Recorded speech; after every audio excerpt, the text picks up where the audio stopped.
Impossible. मुनिश्री, आपने 8 प्रकार के कर्म बताए,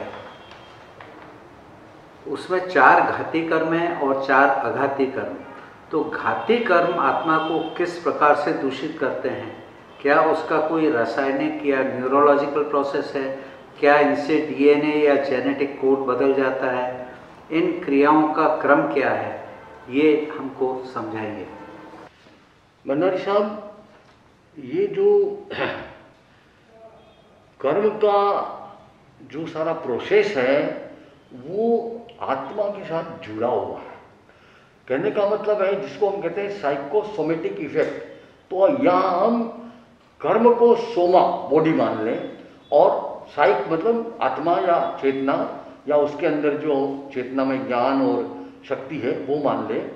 तो सारा जो प्रोसेस है वो है कि चेतना के द्वारा हम कर्म को प्रभावित करते हैं और फिर कर्म चेतना को प्रभावित करती है।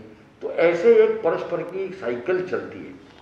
कर्म का बंधन जो होता है वो पूर्व कर्म के उदय से होता है और नए कर्म जो बनते हैं वो फिर नए कर्म का बंधन करता है। तो एक साइकिल ऐसे चलती रहती है।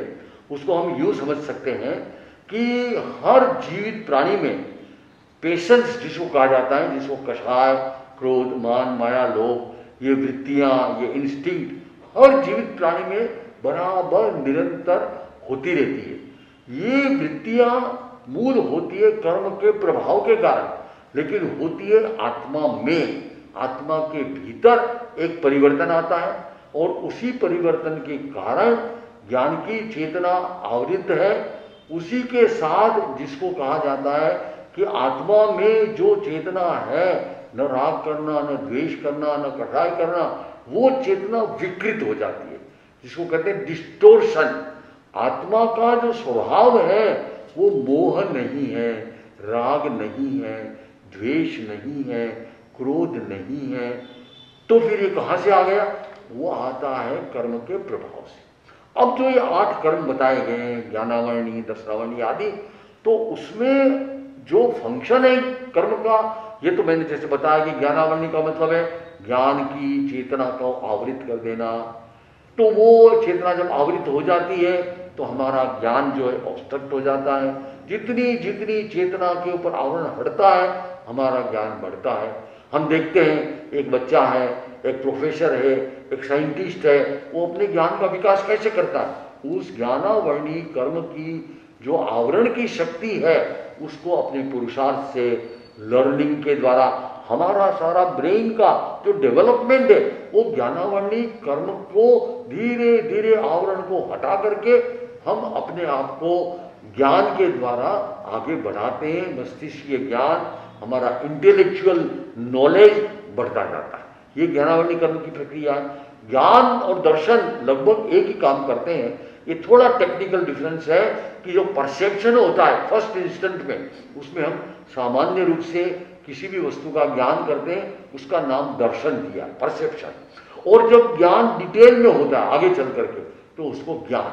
तो ये 2 कर्म अलग अलग है। फर्स्ट दर्शनावरणी कर्म दर्शन ही नहीं होने देंगे। फर्स्ट जो हमारा नॉलेज होता है, नॉलेज की जो फर्स्ट स्टेज होती है उसको ही आने नहीं देंगे। हम अपने प्रयत्नों से, लर्निंग है और ऐसे जो साधन है उससे हम धीरे धीरे उस दर्शनावरणी कर्म को हटाते हैं। तो हमारी दर्शन की चेतना जो प्रकट होती है उसी प्रकार से ज्ञान की चेतना प्रकट होती है। तो ज्ञानावरणी दर्शनावरणी जो कर्म है उसका जो काम है वो रुक जाता है या वो उस रूप में जो कम हो जाता है। और एक स्थिति जब ऐसी आ जाती है कि पूर्ण रूप से ज्ञानावरण को या दर्शनावरण को हटा दिया जाता है तो केवल ज्ञान, केवल दर्शन जो हमारा आत्मा का स्वरूप है वो प्रकट हो जाता है। अब इन 8 कर्मों में 4 कर्म जो है वो घाती कर्म कहलाते हैं, 4 कर्म जो है वो अघाती कहलाते हैं। घाती शब्द का अर्थ है जो घात करता है। घात का मतलब जो हत्या करता है, जो डिस्ट्रॉय कर देता है, जो नाश कर देता है, वो घाती। और जो नाश न करे, जो हत्या न करे, वो कहते हैं अघाती। तो किसका नाश करता है, कौन करता है? तो नाश करने का मतलब है आत्मा के अंदर जो गुण है, ज्ञान का गुण है, दर्शन का गुण है, जिसको हमने कहा वीतराग चेतना, न राग न द्वेष समता, वो एक का गुण है, उसकी अपनी वीर्य शक्ति है, उसकी अपनी एनर्जी है, वो गुण है। ये सारे गुण जो है आत्मा में इनहेरेंट है। अब उसकी घात कौन करते? घाती कर्म। तो 4 कर्म घाती जो है, ज्ञानावर्णी, दर्शनावर्णी, मोहनीय और अंतरा, इनका कार्य है आत्मा के मूल गुण, इनहेरेंट जो प्रॉपर्टी है, इनहेरेंट जो क्वालिटी है, उसको कम करना, क्षीण करना, दबाना, उसको विकृत डिस्टोर्ट करना, ऑब्स्ट्रक्ट करना, ये पावर घाती कर्म में है, अघाती में नहीं। दूसरी जो क्वालिटी के कर्म है वो अघाती कर्म है, उनमें ये पावर नहीं है कि आत्मा के ज्ञान को, दर्शन को, उसकी समता को, उसकी शक्ति को वो घात कर सके या विकृत कर सके, वो शक्ति नहीं है, इसलिए वो अघाती है। तो फिर वो क्या करते हैं? फिर उनका काम केवल एक ही है, जो पौद्गलिक जगत है बाहर, उससे जो अच्छे बुरे पुद्गल हैं, जो काम के हैं या जो बाधा पैदा करने वाले हैं, जो उपयोगी हैं, जो घातक हैं, घातक पुद्गलिक दृष्टि से जो कष्ट पैदा करते हैं, उन पुद्गलों को प्रोवाइड करना, ये काम है शेष 4 कर्मों का। इसीलिए वे अघाती कहलाते हैं। फॉर एग्जाम्पल हम लेते हैं कि वेदनी कर्म जिसको कहा जाता है अघाती है, तो वेदनी कर्म के 2 काम हैं, सुख का संवेदन पैदा करना और दुख का संवेदन पैदा करना। इसके 2 अलग अलग प्रकार हैं, शात वेदनीय, अशाता वेदनीय, पेन कोजिंग, प्लेजर कोजिंग।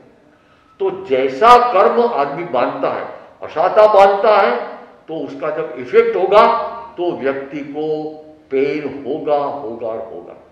सादा वेदनी कर्म बांधा है, उसकी इफेक्ट आएगी तो उसको प्लेजर, हैप्पीनेस मिलेगी। इस प्रकार से वेदनी कर्म, नाम कर्म, गोत्र कर्म और अंतराय और आयुष्य कर्म, ये 4 कर्म जो है आत्मा के मूल गुणों के साथ कोई छेड़छाड़ नहीं करते, इंटरफियर नहीं करते हैं, लेकिन आत्मा को सुख दुख की अनुभूति कराते हैं।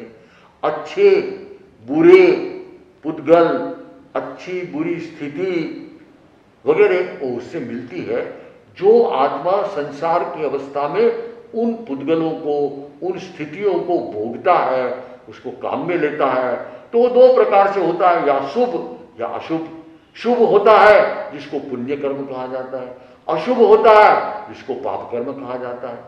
तो अशुभ कर्म के द्वारा जो फल मिलेगा अशाता वेदनीय है, पेन कोज होगा।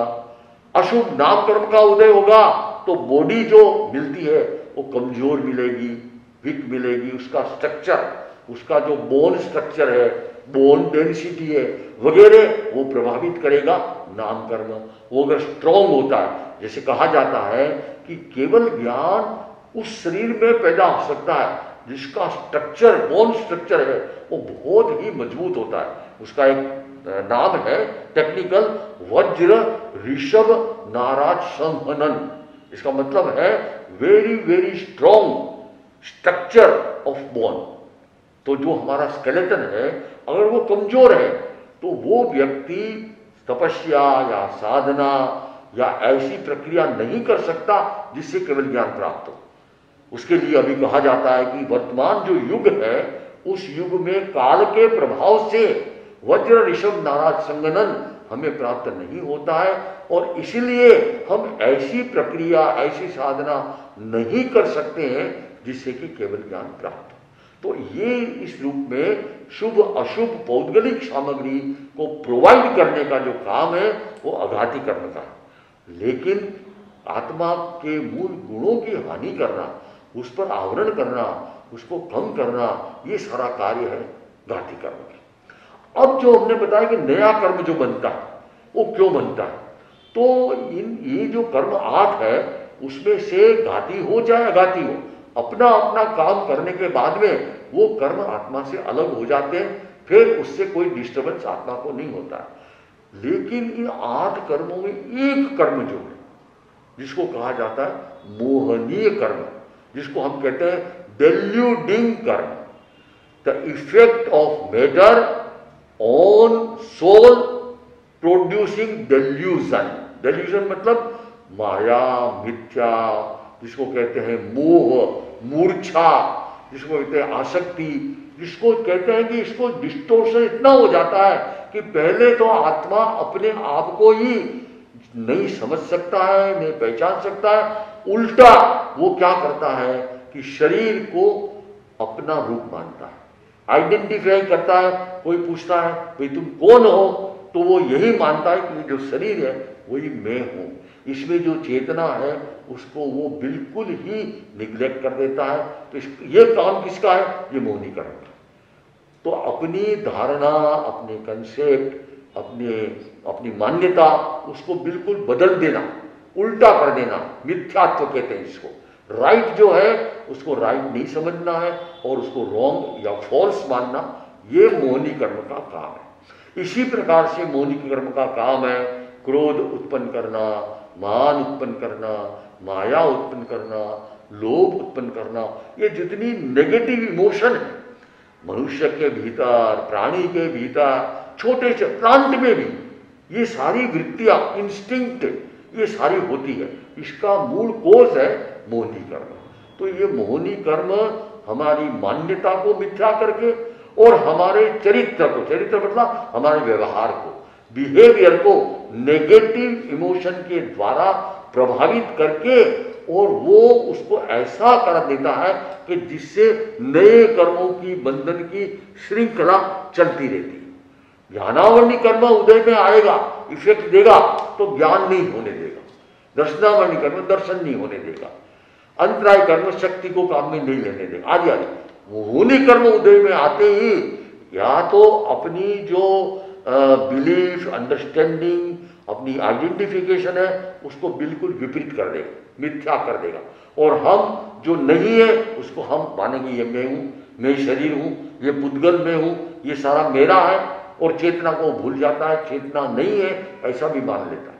और चरित्र अर्थात कंडक्ट और बिहेवियर वो नेगेटिव हो जाता है, गुस्सा करना, अभिमान करना, दूसरों को मारना, क्रूरता करना, आदि आदि जो नेगेटिव है सारा, वो सारा मोहिनी कर्म का। तो ये मोहिनी कर्म जो है वो ही पूरे साइकिल को चलाता है, न ज्ञानावरणी चलाता है, न दर्शनावरणी चलाता है, न दूसरे कर्म चलाते, केवल एक मोहिनी कर्म वो उसको परपेचुएट करता है। जैसे उदाहरण आता है कि मुर्गी से अंडा हुआ और अंडे से मुर्गी हुई। अब प्रश्न आता है कि मुर्गी कहाँ से आई? अंडे से आई, अंडा मुर्गी। तो अंडा मुर्गी का एक साइकिल अगर हम मान लेते हैं कि परपेचुएट करता रहता है, उसी प्रकार से मोहिनी कर्म का उदय जब होता है तो उसके द्वारा पेशेंस, ये क्रोध, मान, माया, लोभ, नेगेटिव, ये सारा होता है। उससे क्या होगा? वापिस नई मुर्गी पैदा होगी। क्यों? नए मोहिनी कर्म का बंद हो गया। अब वो जब उदय में आया वापिस, तो उसने फिर अंडा दिया, फिर मोहिनी कर्म का उदय आया, फिर हमारी सारी जो भावनाएं हैं, इमोशन है, सब दूषित, विकृत हो गई, और फिर नए कर्म का। ऐसी ये cycle perpetuate for infinite time, अनादिकाल से शुरू हुई है, और यदि कोई उसको खत्म नहीं करेगा तो अनंत काल तक चलेगी। तो चार घाती कर्म में भी मोहिनी कर्म है वो परम घाती, जिसको कहते हैं वो कल्प्रिट है, वो हेड है, सारे इसके इस गिरोह का मुखिया है, गैंग लीडर है। उसी के लिए साधना की सारी प्रक्रिया, अध्यात्म की सारी प्रक्रिया का एक ही लक्ष्य है कि मोहिनी कर्म को हम क्षीण बनाएं, एक ऐसी स्ट्रेटेजी करें जिससे कि मोहिनी कर्म उदय में आकर के फिर नए मोहिनी कर्म का बंद करता है, वो बनता है, फिर उदय में आता है, फिर उससे नए, उसको कहीं न कहीं जाकर के हम स्ट्राइक करें, एक ऐसी स्ट्रेटेजी हो हमारी जिससे कि पहले के मोहिनी कर्म के उदय में आने के बाद में नए मोहिनी कर्म जो बनते हैं वो कुछ कम हो। ऐसे करते करते करते हम एक दिन बिल्कुल मोहिनी कर्म के बंधन और उदय की प्रक्रिया से बिल्कुल मुक्त हो जाते। This is the first step, आत्मा की स्वतंत्रता जिसको कहते हैं, फ्रीडम। अभी तक जो आत्मा बंधी हुई थी, कर्मों के द्वारा नियोजित और नियंत्रित थी, सबसे पहला ब्रेकडाउन जो होता है कर्म सिस्टम का, जैसे हम शत्रु माने उसका, तो शत्रु के राज्य में, शत्रु के किले में हम सबसे पहली जो दीवार तोड़ते हैं वो है मोहिनी कर्म, और वो उसको कहते हैं वीतराग चेतना। जब हम आरोहण करते हैं हमारी आध्यात्मिक स्थिति में, तो सबसे पहले जो प्रकट होने वाली अवस्था है वो वीतराग चेतना है। वहाँ मोहिनी कर्म समाप्त हो जाता है, क्रोध मान माया लोभ राग द्वेष समाप्त हो जाते हैं। बाकी सब रहते हैं, ज्ञानावर नहीं रहता है, दर्शनावर नहीं रहता, सब रहते हैं, अपना अपना काम करते हैं, लेकिन जो नए कर्म बंधन का मुख्य हेतु मोहिनी कर्म था वो समाप्त हो गया। अब बात आती है कि वीतराग होने के बाद में भी कर्म का कुछ बंधन चालू रहता है। हालांकि वो पाप कर्म नहीं, हमने बताया ना, पाप कर्म पुण्य कर्म, ये अघाती कर्म के भेद है, पाप और पुण्य। या तो पुण्य कर्म के रूप में वीतराग को भी बंधन चालू है। क्यों? कि योग चालू है, प्रवृत्ति, मेंटल वोकल फिजिकल, उन मन में विचार वो करते हैं, वो भाषण करते हैं, बोलते हैं, वो शरीर से क्रिया करते हैं, वो शरीर की सारी क्रिया जो जीवन के लिए की जानी है वो करते हैं। लेकिन उस योग के द्वारा जो बंधन होता है मोहिनी कर्म के अभाव में, वो बंधन पुण्य कर्म के रूप में होता है, और केवल उसका ड्यूरेशन जो होता है वो 2 इंस्टेंट, 2 समय का। पहले समय में बंधा, दूसरे समय में भोग लिया जाता है, और फिर वापिस वो चला जाता है। इस प्रक्रिया के द्वारा अल्टीमेटली वो भी स्लो होते होते या खत्म होते होते एक ऐसी स्थिति आती है कि जहां सारा बंधन समाप्त हो जाता है, योग समाप्त हो जाता है, प्रवृत्ति समाप्त हो जाती है, जिसको हम आज की भाषा में कहते हैं सस्पेंडेड एनिमेशन। बहुत पुरानी इसका प्रयोग करते हैं, साइबेरिया में वगैरह में 6-6 महीने तक वे अपने शारीरिक शरीर स्थिति को हिबरनेशन में ले जाते हैं।